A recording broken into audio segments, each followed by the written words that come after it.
Donc le 8 mars n'est ni la Saint-Valentin, ni la fête des mères, c'est la journée internationale de la lutte des droits des femmes, initiée par Clara Zetkin. À l'heure où certains candidats à l'élection présidentielle tiennent des propos misogynes et rétrogrades, nous devons nous faire entendre. La mobilisation des femmes et l'unité nous ont permis de gagner des premières avancées, création de référentes et référents du personnel contre les violences, mise en place d'une obligation de résultat en matière d'égalité salariale, suppression du jour de carence pour les femmes enceintes dans la fonction publique. Ces dispositifs doivent être améliorés et complétés par des mesures ambitieuses accompagnées des moyens humains et financiers à la hauteur de l'enjeu. En effet, le compte n'y est pas. Le quotidien des femmes est toujours marqué par les inégalités salariales, la précarité et les violences sexistes et sexuelles. Pour faire enfin de l'égalité une réalité, c'est toutes les politiques publiques qui doivent être pensées et évaluées. À la CGT, nous sommes engagés de longue date dans ce combat pour l'égalité. Nous réaffirmons la nécessité d'intensifier la mobilisation de nos militantes et militants, d'amplifier nos actions en faveur de l'égalité professionnelle et de faire progresser la mixité au sein de notre organisation. À l'occasion du 8 mars, nous interpellons le gouvernement et le patronat, toujours autour des exigences suivantes. Assurer l'égalité salariale et professionnelle. En 2022, les femmes sont toujours rémunérées 26% de moins que les hommes en moyenne. Chaque jour, elles travaillent gratuitement à partir de 15h40. C'est sur l'ensemble des facteurs qu'il faut agir, qu'ils soient liés à la carrière, à la part variable de la rémunération, à la dévalorisation des métiers à prédominance féminine ou au temps de travail. Ceci permettrait de relever le niveau des retraites des femmes, alors que celles-ci ont une pension de 40% inférieure à celle des hommes dans la perspective d'une retraite de haut niveau. L'index égalité salariale doit permettre de supprimer effectivement les écarts de rémunération. Alors, il est une auto-évaluation des employeurs que personne ne peut vérifier. Il est indispensable que les représentants du personnel et l'inspection du travail disposent du détail de calcul, du détail des écarts de rémunération et une égalité de traitement pour vérifier l'index et surtout travailler à des mesures correctives. Donner à l'inspection du travail des moyens humains pour garantir l'application de la loi. Les femmes sont majoritaires parmi les bas salaires. Nous revendiquons leur augmentation. Elles représentent 62% des personnels de la fonction publique. Il est nécessaire de revaloriser le point d'indice. Lutter contre la précarité et revaloriser les métiers à prédominance féminine. La crise sociale actuelle démontre encore une fois que la précarité a majoritairement un visage de femme. Les métiers dans lesquels les femmes sont concentrées ont une forte utilité sociale et sociétale. Pourtant, ils sont dévalorisés financièrement et socialement. Pendant la crise de la Covid, de nombreuses professions à prédominance féminine ont été en première ligne. Assistantes maternelles, aides à domicile, aides-soignantes, infirmières, agents d'entretien, caissières et vendeuses, enseignantes, et tant d'autres, parce qu'on en oublie toujours.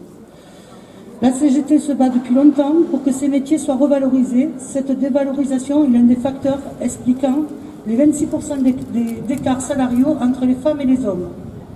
Il y a urgence à limiter le recours aux contrats à temps partiel, aux contrats précaires, aux horaires atypiques, dimanche, soir et nuit, horaires morcelés, en les rendant financièrement dissuasifs pour les employeurs et en améliorant la protection sociale. Assurer la mise en œuvre de la loi qui prévoit un salaire égal pour travail de valeur égale, par une juste reconnaissance salariale des qualifications et des compétences dans les classifications des grilles de la fonction publique. Revaloriser les métiers à prédominance féminine, santé, éducation, administratif, propreté, social, service à la personne, dans le privé comme dans le public. Promouvoir une parentalité partagée. Permettre d'être parent sans renoncer à sa carrière est une nécessité pour l'égalité femmes-hommes, pour l'éducation des générations futures et pour les professionnels et les professionnels de ce secteur, essentiellement féminin. Avec les mesures suivantes, nous proposons d'en faire un investissement d'avenir. Augmenter l'indemnisation du congé parental au niveau de l'arrêt maladie, rémunérer le congé maternité à 100%, l'étendre à toutes les travailleuses et l'allonger de 18 semaines. Lutter contre les violences sexistes et sexuelles. 30% des femmes déclarent être victimes de harcèlement sexuel au travail. La lutte contre les violences sexistes et sexuelles nécessite des droits supplémentaires et des moyens. Nous revendiquons les mesures suivantes. Faire de la prévention des violences sexistes et sexuelles un sujet obligatoire de négociation et mettre en œuvre des sanctions pour tous les employeurs qui ne disposent pas de plan de prévention. Protéger l'emploi et les carrières des victimes, que les violences aient un lien avec le travail ou non, en mettant en place, sur présentation d'un certificat médical, le droit à des aménagements d'horaires, de postes, de congés, la possibilité d'une mobilité fonctionnelle ou géographique choisie, la prise en charge médico-sociale et psychologique des victimes doit être effectuée sans frais. Former l'ensemble des RH, des managers, inspecteurs et inspectrices du travail, magistrates, magistrats, personnel de santé, d'éducation et de sécurité, et les représentantes et représentants du personnel, mettre en place une sensibilisation annuelle obligatoire sur le temps et le lieu de travail, allonger les délais de prescription des licenciements commis suite à des discriminations ou à des violences sexuelles au travail, se saisir de la ratification de la Convention 190 de l'OIT pour renforcer la lutte contre les violences sexistes et sexuelles.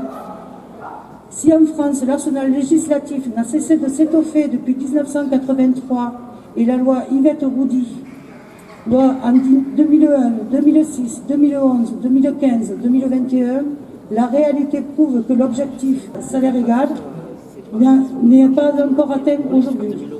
Pour l'atteindre, la CGT propose notamment de revaloriser les métiers à prédominance féminine, en particulier ceux du lien et du soin, de supprimer les écarts de rémunération sur l'ensemble des éléments de négociation, d'établir une obligation de résultat et non pas de moyens, en sanctionnant les employeurs qui discriminent, de renforcer la présence des femmes dans les institutions représentatives du personnel.